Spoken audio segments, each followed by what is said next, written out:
Hi everyone, welcome back to the channel. In this quick video, I'm going to show you how to find and copy your Binance Smart Chain wallet address in Binance, including your QR code in 2025.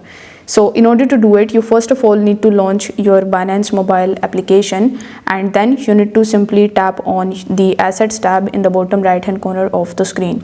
Now currently I'm using the light version of Binance application, but if you are using the pro version, you will have to tap on the deposit option, but here you need to tap on the add funds option.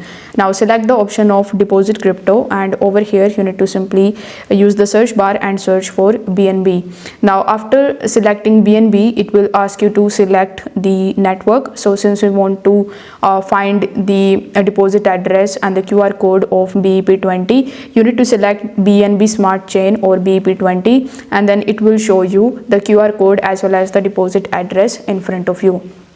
Now it will also give you the option of copying it, so you need to tap on the copy icon right next to the address to share or paste it. If you want to scan the QR code, you will see the QR code, so you can just tap on the QR code icon and a scannable code will appear, so you can just scan it for easy transfers. So if this video was helpful to you, please hit the like button, drop a comment and subscribe for more this type of crypto tips. Thanks for watching.